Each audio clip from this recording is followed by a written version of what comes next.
पिता, पुत्र और पवित्र आत्मा के नाम पर आमीन। सभी को जय यीशु। आज हम संत लूकस का सुसमाचार अध्याय 18 का अध्ययन करेंगे। नित्य प्रार्थना करनी चाहिए और कभी हिम्मत नहीं हारनी चाहिए। यह समझाने के लिए ईसा ने उन्हें एक दृष्टांत सुनाया। किसी नगर में एक न्यायकर्ता था जो ना तो ईश्वर से डरता और ना किसी की परवाह करता था। उसी नगर में एक विधवा थी।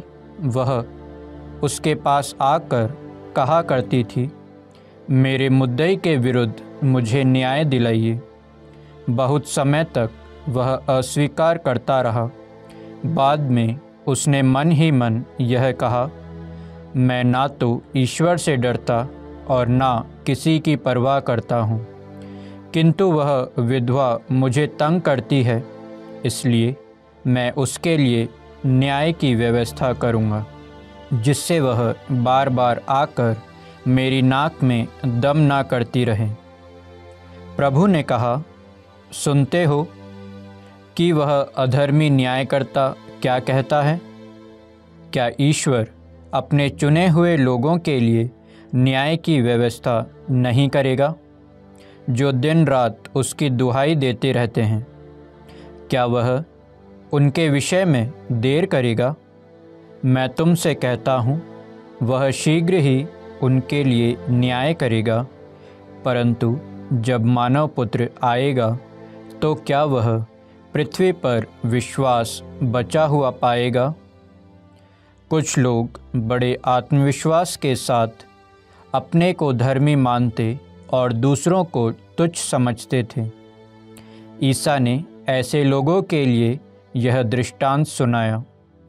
दो मनुष्य प्रार्थना करने मंदिर गए, एक फरीसी और दूसरा नाकेदार। फरीसी तन कर खड़ा हो गया और मन ही मन इस प्रकार प्रार्थना करता रहा, ईश्वर, मैं तुझे धन्यवाद देता हूँ कि मैं दूसरे लोगों की तरह लोभी, अन्यायी, व्यभिचारी नहीं हूँ और ना इस नाकेदार की तरह ही। मैं सप्ताह में 2 बार उपवास करता हूँ और अपनी सारी आय का दशमांश चुका देता हूँ। नाकेदार कुछ दूरी पर खड़ा रहा। उसे स्वर्ग की ओर आंखें उठाने तक का साहस नहीं हो रहा था। वह अपनी छाती पीट पीट कर यह कह रहा था, ईश्वर, मुझ पापी पर दया कर। मैं तुमसे कहता हूँ, वह नहीं बल्कि यही पापमुक्त होकर अपने घर गया। क्योंकि जो अपने को बड़ा मानता है वह छोटा बनाया जाएगा, परंतु जो अपने को छोटा मानता है वह बड़ा बनाया जाएगा। लोग ईसा के पास बच्चों को भी लाते थे, जिससे वह उन पर हाथ रख दें। शिष्य देखकर लोगों को डांटते थे, किंतु ईसा ने बच्चों को अपने पास बुलाया और कहा, बच्चों को मेरे पास आने दो, उन्हें मत रोको, क्योंकि ईश्वर का राज्य उन जैसे लोगों का है। मैं तुमसे यह कहता हूँ, जो छोटे बालक की तरह ईश्वर का राज्य ग्रहण नहीं करता, वह उसमें प्रवेश नहीं करेगा। भले गुरु, अनंत जीवन प्राप्त करने के लिए मुझे क्या करना चाहिए? ईसा ने उससे कहा, मुझे भला क्यों कहते हो? ईश्वर को छोड़ कोई भला नहीं। तुम आज्ञाओं को जानते हो, व्यभिचार मत करो, हत्या मत करो, चोरी मत करो, झूठी गवाही मत दो, अपने माता पिता का आदर करो। उसने उत्तर दिया, इन सब का पालन तो मैं अपने बचपन से करता आया हूँ। ईसा ने यह सुनकर उससे कहा, तुम में एक बात की कमी है। अपना सब कुछ बेचकर गरीबों में बांट दो और स्वर्ग में तुम्हारे लिए पूंजी रखी रहेगी। तब आकर मेरा अनुसरण करो। वह यह सुनकर बहुत उदास होकर क्योंकि वह बहुत धनी था। ईसा ने यह देखकर कहा, धनियों के लिए ईश्वर के राज्य में प्रवेश करना कितना कठिन है। सुई के नाके से होकर ऊँट का निकलना अधिक सहज है, किंतु धनी का ईश्वर के राज्य में प्रवेश करना कठिन है। इस पर सुनने वालों ने कहा, तो फिर कौन बच सकता है?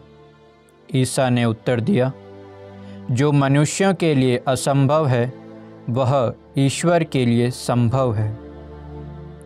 तब पेत्रुस ने कहा, देखिए, हम लोग अपना सब कुछ छोड़कर आपके अनुयायी बन गए हैं। ईसा ने उत्तर दिया, मैं तुम लोगों से यह कहता हूँ, ऐसा कोई नहीं जिसने ईश्वर के राज्य के लिए घर, पत्नी, भाइयों, माता पिता या बाल बच्चों को छोड़ दिया हो, और जो इस लोक में कहीं अधिक और परलोक में अनंत जीवन ना पाए। 12 को अलग ले जाकर ईसा ने उनसे कहा, देखो, हम यरूशलेम जा रहे हैं। मानव पुत्र के विषय में नबियों ने जो कुछ लिखा है वह सब पूरा होने वाला है। वह गैर यहूदियों के हवाले कर दिया जाएगा।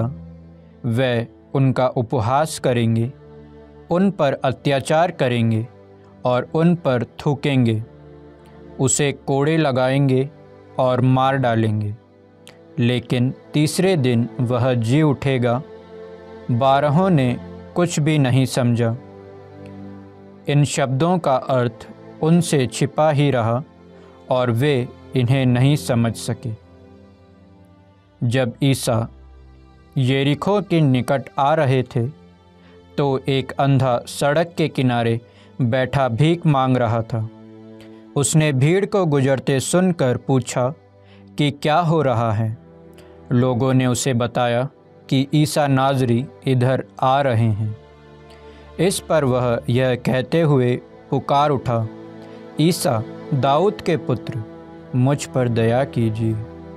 आगे चलने वाले उसे चुप करने के लिए डांटते थे, किंतु वह और भी जोर से पुकारता रहा, दाऊद के पुत्र, मुझ पर दया कीजिए। ईसा ने रुककर उसे पास ले आने को कहा। जब वह पास आया तो ईसा ने उससे पूछा, क्या चाहते हो?